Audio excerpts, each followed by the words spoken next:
इस कार्यक्रम के प्रायोजक हैं कृषि एवं किसान कल्याण मंत्रालय, भारत सरकार। हर जोखिम से निकल कर फसल आए, सुरक्षित हो जाए। फसल बीमा से हर किसान अब आत्मनिर्भर हो जाए। संकट के समय प्रधानमंत्री फसल बीमा योजना किसानों के लिए वरदान है। अब सूखा पड़े या बाढ़ आ जाए, कोई डर नहीं। अब ओले पड़े या कीट पतंगे फसल खा जाएं, कोई फिक्र नहीं, क्योंकि हमने लिया है प्रधानमंत्री फसल बीमा। बुआई से फसल कटाई तक हर जोखिम का दावा, न्यूनतम प्रीमियम पर अधिकतम भुगतान का वादा। योजना से हर साल जुड़ रहे हैं 5 करोड़ से ज्यादा किसान। अब आपकी है बारी। नजदीकी कृषि कार्यालय, सहकारी समिति, बैंक शाखा, अधिकृत बीमा कंपनी या जन सेवा केंद्र में स्वेच्छा से करा सकते हैं पंजीकरण। फसल बीमा पोर्टल या फसल बीमा ऐप द्वारा भी कराया जा सकता है पंजीकरण। प्रधानमंत्री फसल बीमा योजना, आपकी फसलों का संपूर्ण सुरक्षा कवच। कृषि एवं किसान कल्याण मंत्रालय, भारत सरकार। किसानवाणी कार्यक्रम के सभी सुनाने के दायरे के राम राम साथियों। कार्यक्रम किसान वाणी आपका अपना कार्यक्रम, और इस कार्यक्रम में हम जावे चर्चा, प्रश्न, जानकारी, मौसम और मनोरंजन। यानी हमारा प्रयास है कि आपके हर बात का ध्यान से में रखें, क्योंकि इस कार्यक्रम में जो है एक ही है, वो आपका कार्यक्रम है, और आपकी आवश्यकता देख के, आपकी जरूरत देख के इसमें विषय ले जाए, वो जानकारी ले जाए। और आपने पता है कार्यक्रम जो शुरू हमारा हुआ है वो है कृषि प्रश्न से। तो फिर आपने बता दें कि जो आज का जो कृषि प्रश्न होगा उसका जवाब आपने किस नंबर पर देना है। तो नंबर है 94 660 21 336। एक बार बता दें, 94 660 21 336। और इस पर आपने जवाब जो है SMS देना निःशुल्क है आपका। मैसेज करना, आपने फ़ोन नहीं करना, कॉल नहीं करनी। और प्रश्न है आज का, पूसा कातकी किस फसल की किस्म है। पूसा कातकी किस फसल की किस्म है, और आपने जवाब देना 650 तक। हम आपके जवाब की बाहर देखेंगे कि जिसका जवाब सही होगा भाई उसका हम नाम भी बताएंगे। और एवं बात कर लें कि जो आज का एक विषय और है हमारा, वो है पशुधन बीमा योजना। और पशुधन बीमा योजना यानी ये बीमा गाय, भैंस, बलद, ऊंट, भेड़, बकरी, सूअर, इन सब का कराए, इन सब के लिए है। इस खातर पशुपालकों को जो प्रीमियम का भुगतान करना पड़ेगा, प्रीमियम की राशि जो है 25 से लेकर 100 रुपये तक है। और एक बार आप जो पीछे दे दोगे, प्रीमियम दे दोगे, तो 3 साल की अवधि तक जो है आपके डांगर का इसमें बीमा रहेगा। इस बात का आपने ध्यान रखना है। समय समय पे आपने जो है उसकी रजिस्ट्रेशन भी करानी है। कभी आप सोचो भी सीधी सी बात है कि भी ग्राहक आपका बीमा करावेंगे, ये ध्यान भी आपने रखना है कि आप जो है अपने पशु का बीमा कराओ, ताकि कोई भी समस्या यानी कोई दुर्घटना या बीमारी आपके डांगर न हो, तो फिर भाई आपने उसका पैसा मिल सके, आपने अपने डांगर का कोई नुकसान ना हो। वो तो आपने यूँ लग गया कि भाई पशुधन बीमा योजना है कि यूँ मुफ्त में पीछे लुटने वाली बात है। लेकिन जो ये बीमा यानी इंश्योरेंस है, इसका बहुत सारा फ़ायदा है। जो आप इसका प्रयोग कर लोगे नहीं, आपने जो है बहुत फ़ायदा इसका हो जाएगा। समय पर इसकी रजिस्ट्रेशन करानी है, और पीछे भी करानी को नहीं, सच्ची बात कहूँ थोड़े से पीछे हैं। और यानी यूँ करें 25 से लेकर 100 रुपये तक बीमा है इसका। तो आप इसमें कराओ, और जब भी कोई ऐसी दिक्कत होगी आपने उसका फ़ायदा होगा। अब बात आएगी आज के कार्यक्रम की बाकी चर्चा की। तो जो एक विषय और हमारे इसमें जब पशुओं की बात चल रही है, तो एक खास बात मैंने और करनी है कि बहुत से डांगर ने माटी खान की आदत पड़ जाए, और जब डांगर माटी खान लग जाए तो उसमें बहुत सी बीमारी भी हो जाए। माटी चाहे मानस खाओ चाहे डांगर खाओ, भाई नुकसान दोनों नहीं है। तो उन्हें हम बता दें कि ये माटी खान का रोग ही हो जाए। तो सवाल है कि माटी खान का रोग क्या है। बहुत से जो मेरे किसान साथी हैं शिकायत करें कि हमारा डांगर साथ माटी खानदार है, तो या माटी खाने की कोशिश कर रहा, पर आमतौर पर डांगर माटी नहीं खाता। लेकिन फिर बहुत से डांगर आपने देखे होंगे माटी, पत्थर, कपड़ा, चमड़ा, ऊन, बाड़, हड्डी, कागज, ये सारे के सारे उन्हें खाने की आदत है, या फिर वो क्या करेगा, कान चाटना शुरू कर देगा। जो हमारे डॉक्टर हैं उनकी भाषा में तो इसने क्या पाई का, और आपने कह दिया माटी खाने का रोग। इसका कोई एक कारण तो हो सकता, इसके बहुत से कारण हैं, क्योंकि किसी बीमारी का कोई एक कारण नहीं होता, बहुत से कारण हैं। एक तो कारण है इसमें कि जब हमारे डांगर में खनिज लवण यानी phosphorus, calcium, sodium, chloride, cobalt, इनकी कमी होगी जब हमारा डांगर जो माटी खाएगा। दूसरा, हमारे पशु के डांगर के जो गात में विटामिन बी की कमी हो जाएगी तो भी माटी खाएगा। डांगर के भोजन में जो फाइबर है जो उसकी कमी रहेगी तो माटी खाएगा। डांगर भरपूर जो भरपेट और अच्छा संतुलित अच्छे गुण वाला भोजन नहीं मिलेगा उसने तो भी उसको माटी खाने की आदत पड़ जाएगी। जब डांगर के भोजन में प्रोटीन की कमी है तो भी माटी खाएगा। और डांगर के शरीर में जो ज़्यादा आंतरिक परजीवी हैं, जिसमें कुछ जून या कीड़े हैं, तो उसमें भी वो माटी खाने की आदत उसमें पड़ेगी, वो बीमारी उसमें लग जाएगी। जी डांगर के पाचन क्रिया में जो भोजन को खा रहा है उसके पचाने में समस्या है तो भी वो इस बीमारी से ग्रस्त हो जाएगा। और आप देखोगे पशु में जो है कीटोसिस नाम की बीमारी है, उससे भी दिक्कत होगी। और पशुओं में जो है मसूड़े दांत की बीमारी हो तो दिक्कत है, या फिर यूँ कह ले कि जी डांगर में किसी कारण का रेबीज रोग हो या कोई श्वसन तंत्र की बीमारी हो तो भी माटी खाएगा। इसके अलावा भी बहुत से डांगर में आदि पड़ जाए, पहले शुरू में किसी बीमारी का ख्याल लिया, बीमारी ठीक हुई, फिर आदत पड़ जाए, तो ये कहीं कुछ है कि हमारा डांगर जो है माटी खाना शुरू कर दे। बात है कि मैंने पहचानना है कि उसमें क्या लक्षण हो सके कि कौन कौन सा किस किस डांगर में माटी खाने का रोग है। तो उसका लक्षण होगा डांगर या तो ना खानी चीज़ खाएगा, दो चीज़ें नहीं खानी चाहिए जो डांगर के खाने की नहीं है उसने खाने की कोशिश करेगा। जिस तरह कपड़ा है, ऊन है, उन्हें खाना शुरू कर देगा। बाल है, चमड़ा है, पत्थर है, कागज है, खिलौने हैं, ये डांगर खाने के नहीं है, लेकिन ये डांगर खाना शुरू कर दे तो समझो उसमें माटी खाने का रोग है। अब आपको कि भाई माटी खाने का फर्क क्या पड़ेगा डांगर में, तो सुनने के क्या फर्क पड़ेगा। पहला तो भाई के प्रभाव है उसका, जो डांगर है सहज कमजोर हो जाएगा, दूध में कमी आ जाएगी। और डांगर के गात में भीतर जो है जो आंतरिक परजीवी हैं और शरीर के जो ऊपर परजीवी हैं, चिचड़ियाँ वगैरह हैं, उनका प्रकोप बढ़ना शुरू हो जाएगा।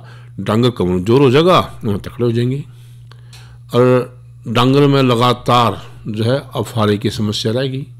कई बार क्या है कि डांगर कोई नकुल्ली सी चीज़ खा जाए, मान लो कोई चीज़ खाना गया, कपड़ा खाया गया, कागज खा गया, उसमें कोई कील है, कोई और लोहे की चीज़ है या लकड़ी की जो है नकुल्ली सी चीज़ है, तो उससे डांगर की जान में भी खतरा हो जाएगा। डांगर में बीमारी तय लड़ने की क्षमता कम हो जाएगी, जिस तरह के हमारे डांगर में अनेक तरह की बीमारी इकट्ठी हो जाएंगी, कोई ना कोई बीमारी उसकी जान भी ले लेगी। और तो उनसे दुधारू पशु हैं भाई, वो आगे के नंबर नहीं होने के या समस्या नहीं आएगी। उनके जो रूखापन है उनके गात पे त्वचा पे वो आना शुरू हो जाएगा और बेडा में ऊन की मात्रा और उसकी गुणवत्ता में कमी आएगी। तो ये कुछ एक लक्षण उसके हैं, लक्षण भी हैं, उसके प्रभाव भी हैं। प्रभाव में ये पड़ेगा और भाई उसके लक्षण भी हैं। अजय हम इस कोशिश करें ये जो सारी बीमारी आपने देखी हैं तो कहीं ना कहीं आप ध्यान रखो कि उसमें माटी खाने का रोग भी हो उसके। हालांकि किसी बीमारी का हमने किया कि एक कारण नहीं है, बहुत से कारण है। आपने क्या करना है, उस डांगर का गोबर, पेशाब, खून की जांच करा के देख लो भी इस डांगर में किस चीज़ की कमी है। कहीं विटामिन की कमी है, कहीं जो है खनिज लवण की कमी है, कहीं फाइबर की कमी है, या डांगर का जो पेट है सही नहीं भर रहा, या उसमें आंतरिक बाहरी परजीवी हैं, या उसकी पाचन क्रिया खराब है, कुछ तो उसमें है। तो आपने चाहिए कि उसका गोबर लेकर, पेशाब लेकर या खून लेकर उसकी जांच करा लें, जिससे कि आपके डांगर की बीमारी का पता चल जाए। अब बात आवेगी कि आपने देख लिया कि इसके कारण क्या हैं, आपने लक्षण भी देख लिए, आप इसकी जांच भी करा लोगे। फिर बात आवेगी कि इसका उपाय क्या है। अगर हम उपाय से रूप से नहीं कराएंगे तो फिर तकलीफ समस्या आएगी।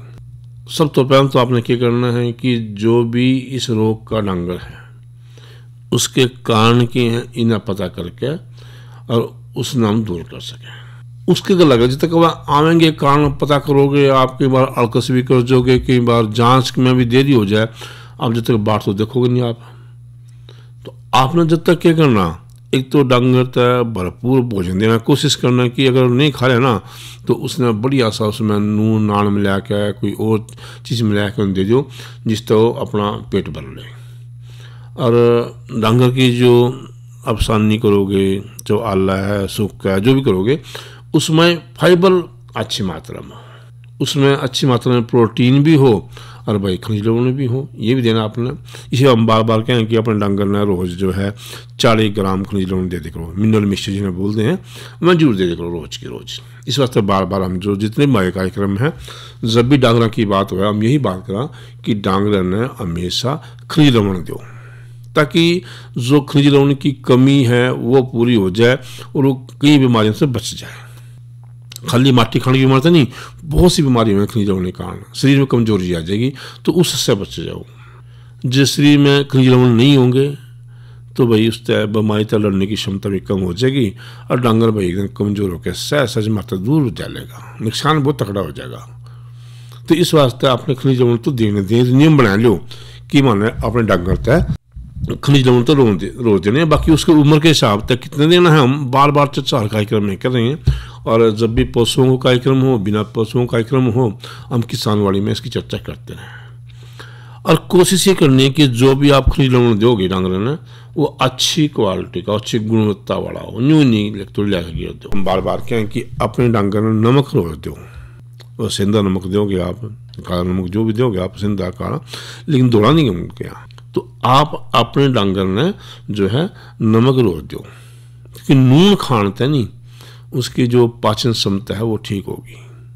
अच्छा, कई बार क्या है कि मान लें डांगर ने कुछ चीज़ खा ली, उसका मन काचा काचा कर रहा, नहीं खाने जी कर रहा उसका, तो जब वो नून चाटेगा, चाहे वो सिंधा नमक हो, चाहे वो पहाड़ी नमक हो, चाहे वो काला नमक, किस तरह का नमक हो, जो चाटेगा तो उसका थोड़ा सा जी रोटी खाना करेगा, यानी घास खाना करेगा। और जब वो घास खावेगा तो भाई उसकी जो पेट है वो भरेगा और बीमारी से दूर जाएगा वो। एक कोशिश और करनी है आपने कि डांगर जो लगभग 3 महीने में तो जो पेट के कीड़े की दवाई ये बाजी देनी है, ठीक है, उसके पेट के कीड़े मर जाएं और उन्हें कोई भी दिक्कत जो है नहीं आवा, क्योंकि पेट के कीड़े होते ही बहुत बड़ी समस्या हमारे डांगर में रहे। कई बार हम बहुत बाद में कह जी देखो इसमें तो इनके दूध कम देने लग गया यूँ, या हम खुराक तो देवा फिर भी कमजोर होना गया। तो हम जो पेट के कीड़े हैं उसका ध्यान नहीं देते, वो जो पेट का कीड़ा है उसका जो भोजन है वो लगन डंदे निकालने, तो सहज हमारा डांगर है कमजोर हो जाए। तो पेट के कीड़े की दवाई माने 3 महीने में एक बार तो जरूर देनी है। और एक बात और ध्यान रखियो कि डांगर के शरीर पे और उसके बंद वाली जगह जो चिचड़ियाँ जो हैं उन्हें ना आने दें भाई, उसे गात का ख्याल रखो, समय पर खरखरा मारते नहाते रहो, झाड़ते रहो। तो जो है यही कोशिश करनी है कि डांगर के शरीर गात पे और जो है आसपास जो बाड़ा जो बंद रहे और जो बाहरी परजीवी है वह ना हो, क्योंकि बाहरी परजीवी जो है वो हमारे डांगर ने बहुत सारा नुकसान पहुँचावे, तो उस समय बहुत सी समस्या हमारे डांगर ना हो जाए। तो जे आप इस बात का ध्यान रखोगे तो हमारा डांगर स्वस्थ रहेगा, बढ़िया रहेगा। और भाई क्योंकि आपने पता है ये डांगर बहुत महंगा बिकने लग गया, जब थोड़ी सी भी लापरवाही रखेंगे बिका के आवे बहुत महंगा है, तो बहुत बड़ा नुकसान हमारे डांगर ना हो जाए। और मान लो राखण की बेचन की बात नहीं, दुधारू पशु है उसमें बीमारी आएगी, दूध देना बंद कर दिया, वो बहुत बड़ा नुकसान हो गया।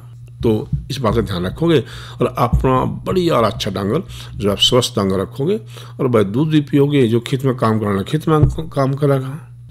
और ये बात करें जब भाई बात किसान की है, किसान का जो संबंध है मौसम तय है, और मौसम के बारे में जब तक हम नहीं बात करेंगे तो खेती सही ढंग से नहीं हो सकती, क्योंकि हम मान लो मौसम कुछ और हो, काम खेत में करने चल जाए दिक्कत हो जाएगी। तो जरूरी है जानना कि जो है मौसम आज के रहा और कल मौसम के, ये हमने जब पता चल जाएगा और कौन कौन से काम है जो हम मौसम के हिसाब तय कर सकें। तो सुना मौसम का पूर्वानुमान भी आज के लिए और कल के रहने की उम्मीद है। किसान भाइयों राम राम। मौसम पूर्वानुमान एवं कृषि सलाह के साथ मैं हूं डॉक्टर ममता, मौसम विशेषज्ञ, चौधरी चरण सिंह, हरियाणा कृषि विश्वविद्यालय कृषि विज्ञान केंद्र कुरुक्षेत्र। किसान भाइयों, जिले का आज का अधिकतम तापमान 33.5 डिग्री सेल्सियस रहा, न्यूनतम तापमान 28.2 डिग्री सेल्सियस रहा। नमी की बात करें तो सुबह और शाम की सापेक्ष आर्द्रता 86 और 61% रही। हवा की रफ्तार 18 किलोमीटर प्रति घंटा रही। अब हम बात करते हैं आने वाले मौसम के पूर्वानुमान की। किसान भाइयों, 14 अगस्त तक मौसम आम तौर पर परिवर्तनशील रहने का पूर्वानुमान लगाया जा रहा है। इस दौरान तापमान में कोई बदलाव न होने, वातावरण में नमी की मात्रा अधिक रहने और अधिकतर स्थानों पर आंशिक बादलवाई रहने का पूर्वानुमान लगाया जा रहा है। साथ ही किसान भाइयों, इस दौरान हवा की गति 15 से 25 किलोमीटर प्रति घंटा रहने का अनुमान भी लगाया जा रहा है। और इस दौरान किसान भाइयों कहीं कहीं पर छिटपुट हल्की से मध्यम बारिश होने का पूर्वानुमान भी लगाया जा रहा है। अब हम बात करते हैं मौसम पूर्वानुमान आधारित कृषि सलाह की। किसान भाइयों, हवा की गति अधिक रहने के पूर्वानुमान को देखते हुए आपसे निवेदन है, अपने फसलों में छिड़काव का कार्य रोक ले। धन्यवाद। और मौसम के बाद हम बता दें जो हमारा कल का कार्यक्रम है अन्नदाता, उसमें हमारे विषय के रहेगा। तो अन्नदाता कार्यक्रम में कल का विषय रहेगा गिलोय की काश्त में सावधानियां और जो नीम पेस्ट है वो कैसे बनाएं और उसका प्रयोग क्या है, और भी बहुत सी चर्चा करेंगे। तो ये हम कल के कार्यक्रम में करेंगे। और एक जानकारी आपने और दे दिया कि एक ऐसा नंबर है जिसके माध्यम से आप अपने जो कृषि से संबंधित जो भी आपकी समस्याएं हैं उनका समाधान कर सकें, और वो है 1551 यानी 1551, और जिन्होंने क्या है किसान कॉल सेंटर। और एक दाना क्यों जमीनी शुल्क है, इसमें कोई पैसा नहीं लगता, बस आपने फ़ोन करना है।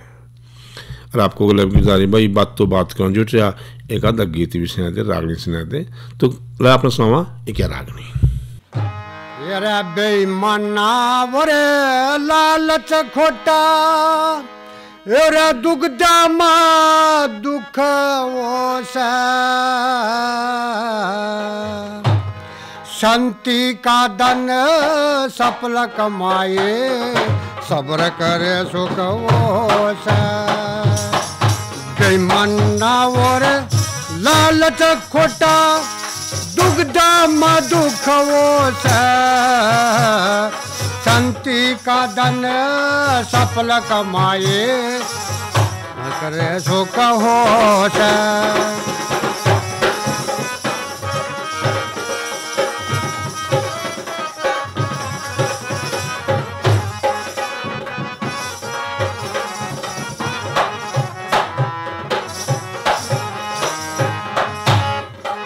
सबका बरता पेट बखत का, रे सबका बरता पेट बखत पा, राम भरोसा पर जा,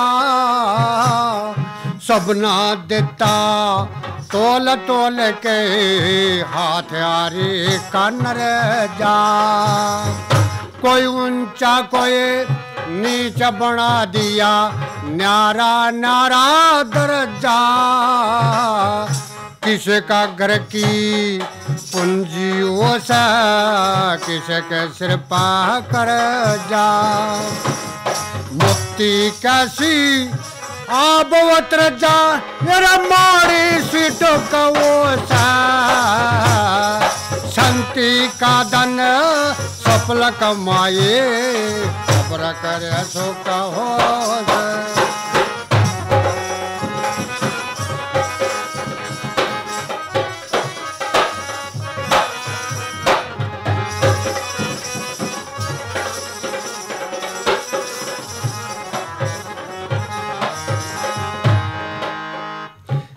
मेरा फुलबाड़ी माँ फूल मिलाएंगे, फुलबाड़ी में फूल मिलाएंगे, बग्गा के माँ फड़सा, अग्नि माते दुम्मा लिकड़ा, फुकण खतर जड़ सा।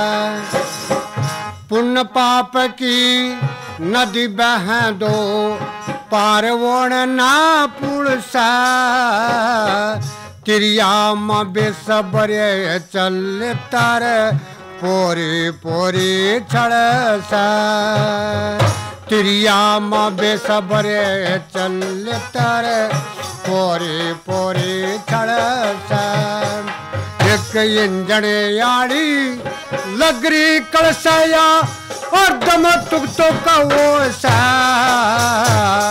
शांति का धन सफल कमाए सब्र कर सुख हो सा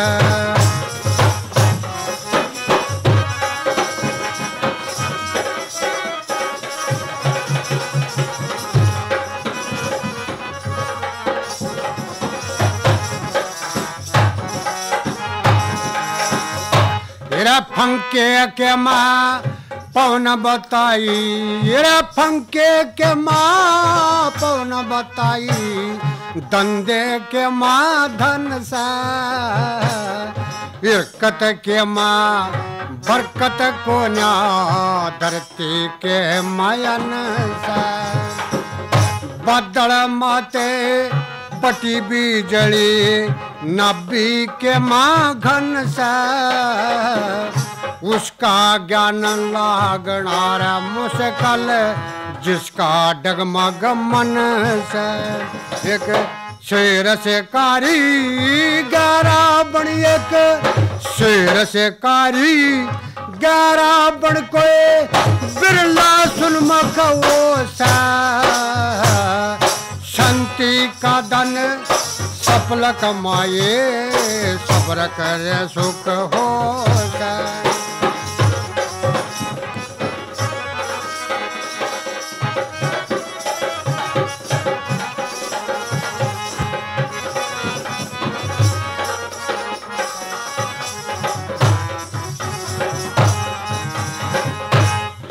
सूरज में पर काश बतावा येरा सूरज में पर काश बतावा तारा के माँ ज्योति एक पत्थर के माँ सीप बतावा सीप के अंदर मोती संगला दीप में बसा पदमनी मेवा का बलवती लक्ष्मी चंद क्या बिना बेचारा बात रहे जाथोती लक्ष्मी चंद क्या बिना बेचारों बात रहे जाथोती तृष्णा दूती ये मान डबोती तृष्णा दूती मान डबोती मेरा कुदरत का रुख वो शांति का धन सफल कमाए सब्र करे सुख हो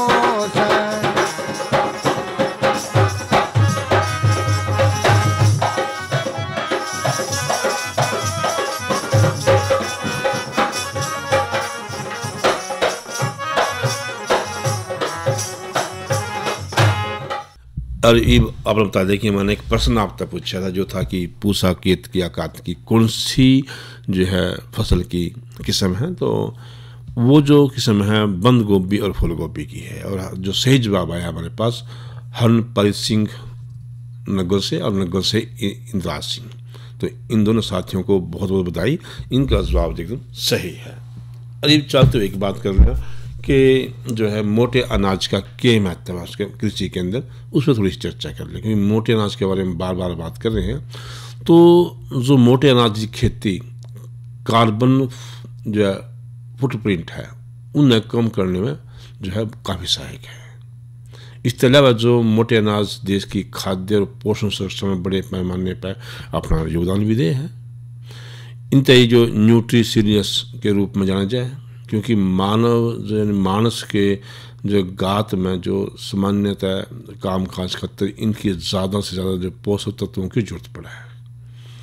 और ये पोषक तत्व जो है वो जो है हम इन मोटे अनाज में है। तो यानी जो मोटे अनाज है जहाँ हमारे गात ने अच्छा बनाना और हमारी ज़मीन ने भी अच्छा बढ़ाना है। हमारी ज़मीन ने अच्छे पोषक तत्व दिए हैं, बहुत सी कमी है जो कार्बन इनने भी दूर करते हैं, जिससे कि हमारी ज़मीन अच्छी हो और अच्छी ज़मीन हो क्या जो बाकी जो फसल है वह भी बहुत बढ़िया हो। यानी मोटे अनाज की फसल तो बढ़िया होगी ही, साथ में जो बाकी अनाज हैं उनकी जो फसल भी इससे बहुत बढ़िया होगी। तो इस वास्ते मोटा अनाज हमने खेत में लाना है, अपनी जो धरती है बढ़िया बनानी है, और धरती के अगल अगल अपना जो गात है वो भी बहुत बढ़िया बनाना है, जिससे कि आपका शरीर बढ़िया हो, आपका डंगर बढ़िया हो और आपका जो ज़मीन है वो भी बढ़िया हो। इस कार्यक्रम के प्रायोजक थे कृषि एवं किसान कल्याण मंत्रालय, भारत सरकार। अरे अरे अरे क्या कर रहा है? इधर इधर इधर हम बोल रहे हैं तेरे बीजू का। पुतला बोल रहा है? पक्षियों से तो हम खेत को बचा लेते हैं, पर इन घातक रसायनों से कैसे बचाएं? मतलब? देख बेटा, तू जो ये अंधाधुंध रसायन मिलाता है ना, मिट्टी की सेहत बिगड़ने लगी है, और जब माटी ही कमजोर पड़ जाएगी तो उपज कैसे सेहतमंद होगी? अरे पहले ऐसा नहीं था, पूछना अपने बड़े बुजुर्गों से, कैसे फसल लहलहाती थी, शुद्धता झलकती थी। हाँ, माटी भी तंदुरुस्त और लोग भी। अब पहली वाली बात कहाँ? पर अब तो सब यही डाले हैं। सब नहीं, आज भी लाखों जागरूक किसान परंपरागत विधि से फसल उगा रहे हैं, खर्चा कम और उपज की कीमत भी बेहतर पा रहे हैं। सच है? रे बेटे, एक्सपीरियंस से बता रहे हैं, धूप में बाल सफेद नहीं किए हैं। हाँ। ठीक है भाई, मैं भी आज से जैविक खेती शुरू करूंगा। माटी से प्रेम की परंपरा है, परंपरागत खेती। इसके कल आज का किसान वाणी कार्यक्रम समाप्त हुआ। कार्यक्रम के सभी सुनाने की दारी की राम राम।